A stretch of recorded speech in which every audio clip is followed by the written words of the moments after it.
Mais uma vez nos encontramos juntos no programa Revivados por Sua Palavra, que é um programa de estudo da Bíblia, reflexões sobre os capítulos da Palavra de Deus.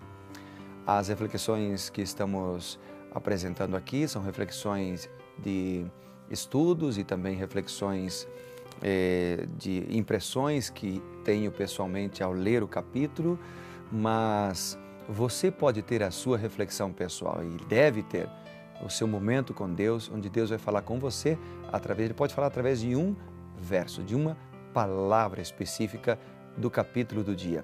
Portanto, não deixe para depois, não hesite em tomar tempo, em separar um tempo na sua agenda para buscar o Senhor. Vamos orar antes de lermos o capítulo de hoje, que é Daniel capítulo 5? Oremos. Querido Pai e bondoso Deus, é em nome de Jesus que nós oramos na certeza de que o Senhor nos guarda e nos protege. Esteja conosco nessa reflexão, em nome de Jesus, amém. Bem, o capítulo 5 apresenta o banquete de Beltsazar, uma escritura desconhecida para os magos, que é escrita na parede por uma mão sobrenatural, e também apresenta, porque por recomendação da rainha, Daniel vem para dar a interpretação a essa escritura, né? E ele reprova o rei por seu orgulho e idolatria, e os medos e persas se apoderam do império. É alguma dos temas abordados no capítulo 5 de Daniel. No versículo 1 e 2 diz o seguinte: o rei Beltsazar deu um grande banquete a 1000 dos seus grandes e bebeu vinho na presença dos 1000. Enquanto Beltsazar bebia e apreciava o vinho, mandou trazer os utensílios de ouro e de prata que Nabucodonosor, seu pai, tirara do templo que estava em Jerusalém, para que neles bebessem o rei e os seus grandes, as suas mulheres e as suas concubinas. Beltsazar é chamado aqui de rei, filho de Nabucodonosor. Outros registros antigos, porém, parecem apresentar um conflito com este fato. Eles indicam que Beltsazar era filho de Nabonido, o último rei de Babilônia. Bom, duas explicações possíveis podem reconciliar a diferença entre estes dois registros. Primeiro é que Beltsazar serviu como vice-regente durante as frequentes ausências do seu pai da capital. Portanto, foi encarregado do governo quando a insanidade de Nabucodonosor teve início. Notemos que Dario, o Medo, também foi chamado de rei, embora ele servisse a Ciro. Número 2, Beltsazar era neto de Nabucodonosor. O termo pai, no versículo 2, pode indicar que Nabucodonosor era ancestral de Beltsazar. O verso 3 e 4 diz: então trouxeram os utensílios de ouro que foram tirados da casa de Deus. E aí diz que eles beberam neles, as suas mulheres e as suas concubinas. E o verso 4 amplia dizendo: beberam o vinho, deram louvores aos deuses de ouro, de prata, de bronze, de ferro, de madeira e de pedra. A atitude de Beltsazar em utilizar os utensílios sagrados em uma orgia se constituía numa blasfêmia, num sacrilégio. Eles deram louvores aos deuses.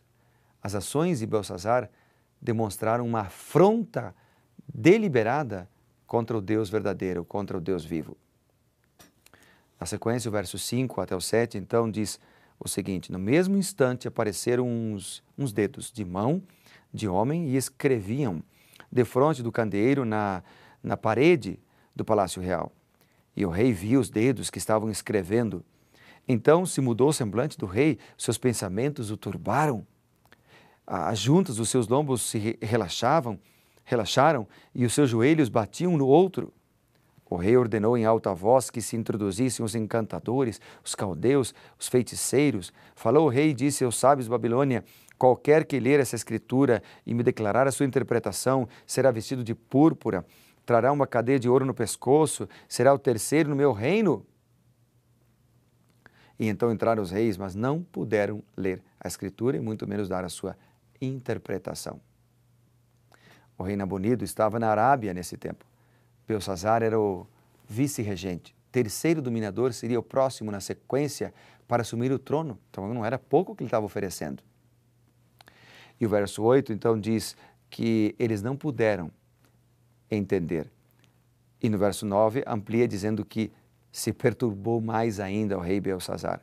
Seu semblante se mudou, os seus grandes estavam sobressaltados. Então houve uma agitação geral. Bem, a rainha então, a rainha mãe, ela teve uma ideia. Diz aqui o texto, verso 10. A rainha mãe, por causa do que havia acontecido ao rei e aos seus grandes, entrou na casa do banquete e disse: ó rei, vive eternamente. Era uma expressão muito comum na época. Não se turbem os teus pensamentos, não se mude o seu semblante, fica tranquilo, fica tranquilo. No verso 11 diz: há no teu reino um homem que pode identificar. Há um homem. E aí ela disse: nos dias do teu pai, se achou nele luz, inteligência, sabedoria, como a sabedoria dos deuses e tal. O rei Nabucodonosor, teu pai, o constituiu chefe dos magos, dos encantadores, dos caldeus, dos feiticeiros e tal. E aí ela diz no verso 12: há nele um espírito excelente, um conhecimento, inteligência, interpretação dos sonhos, declaração de enigmas e casos difíceis. Esse homem é Daniel. E aí Daniel disse: então me chamem a Daniel, chamem a Daniel. E ela disse: os espíritos, deuses santos estão com ele. A mesma expressão que Nabucodonosor, lá no capítulo 4, por exemplo, usou. E aí Daniel vem. Versos 13 a 16, Daniel é introduzido à presença do rei. Esse evento aconteceu lá pelo ano 539. Daniel já estava com a idade avançada, possivelmente com cerca de 80 anos de idade, ou até mais. E aí vem, então, a declaração. E aí, a partir do verso 17, ele diz assim: respondeu Daniel e disse na presença do rei, porque o rei ofereceu para ele presentes também, tudo o que havia oferecido para os demais. E Daniel disse: os teus presentes fiquem contigo, e dá os teus prêmios a outro. Todavia lerei ao rei a escritura e lhe farei saber a interpretação. Ó rei, Deus Altíssimo, Deus deu a Nabucodonosor, teu pai, reino e grandeza, glória e majestade. Por causa da grandeza que lhe deu, povos, nações, homens de todas as línguas tremiam diante dele e tal. Aí ele vem seguindo, verso 20. Quando, porém, seu coração se elevou, seu espírito se tornou soberbo e arrogante, ele foi derrubado do seu trono real. Foi expulso dentre os filhos dos homens, fazendo uma alusão ao que aconteceu com ele quando ele foi feito semelhante aos animais. E aí ele diz: tu, Belsazar, que és seu filho, não humilhaste o teu coração, ainda que sabia de tudo isso, você não se humilhou, né? E levantaste contra o Senhor do céu, pois foram trazidos utensílios da casa dele, para ser usado com os teus grandes, com as tuas mulheres, para louvar os teus deuses. Tu louvaste os deuses de ferro, de ouro, de prata, de bronze. E ele diz, então, da parte dele foi enviada esta mensagem. Verso 25. Mene, mene, tekel e parsim. Esta é a interpretação. Mene, contou Deus o teu reino e deu cabo dele. Tekel, pesado fosse na balança e achado em falta. Peres, dividido o teu reino e dado aos medos e persas. Sabe, quando Daniel recusou as dádivas e os presentes de Belsazar, ele não estava sendo ingrato ou desrespeitoso. Ele estava simplesmente dizendo que a interpretação era de Deus e ele não cobraria nada por isso. Mene significa contou. A repetição é um termo para dar mais ênfase. Mene, mene. Deus contou os dias do reinado de Belsazar, que estavam no fim. Tekel significa pesado. Deus havia pesado Belsazar, que não se adequava aos seus padrões de retidão. Parsim, que é o plural de Peres, significa dividido. Naquela mesma noite, Babilônia seria dividida, derrotada pelos medos e persas, e o rei também seria derrotado e morto.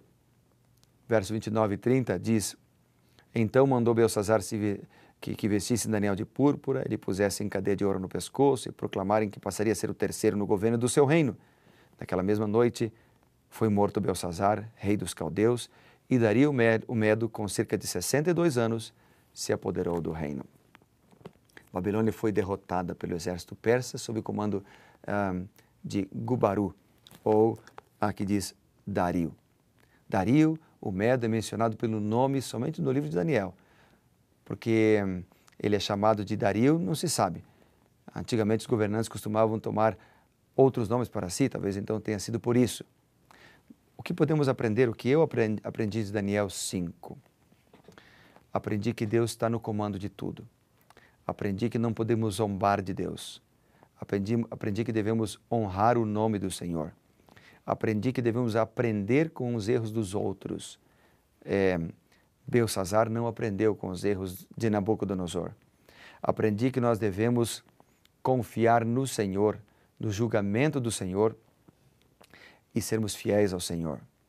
Aprendi que quem é fiel a Deus, permanecerá. Foi o caso de Daniel, ele permaneceu. Mas o mal um dia será erradicado. O mal, a infidelidade, a injustiça, a maldade, a promiscuidade um dia será arraigada, será arrancada do planeta Terra pelas mãos do Deus Jesus Cristo Todo-Poderoso, quando Ele voltar em glória e majestade. Deus pesa cada um de nós no seu juízo. Ou nós seremos achados em falta, ou seremos achados homens e mulheres íntegros ao Senhor. Não há meio termo. Ou estamos de um lado, ou estamos de outro. Podemos até cair em tentação, porque somos pecadores. Mas se você cair em tentação, arrependa-se de seus pecados, entregue tua vida a Deus, confesse ao Senhor e peça dele misericórdia. Ele te ajudará, Ele te fortalecerá e te dará a vitória. Que essa declaração, Bene Mene Tekel Parsim, não seja aplicada a nós, mas que nós sejamos absolvidos pela graça de nosso Senhor Jesus Cristo. Vamos orar? Querido Pai, que o exemplo deste rei, que não aprendeu com o passado, que foi ímpio, que valorizou mais seus prazeres do que Deus, que esse exemplo possa nos ensinar a viver uma vida de integridade e fidelidade. Rogamos ao Senhor a Tua proteção e a Tua bênção para que sejamos homens e mulheres fiéis, pois oramos no nome poderoso de nosso amado Senhor Jesus Cristo. Amém.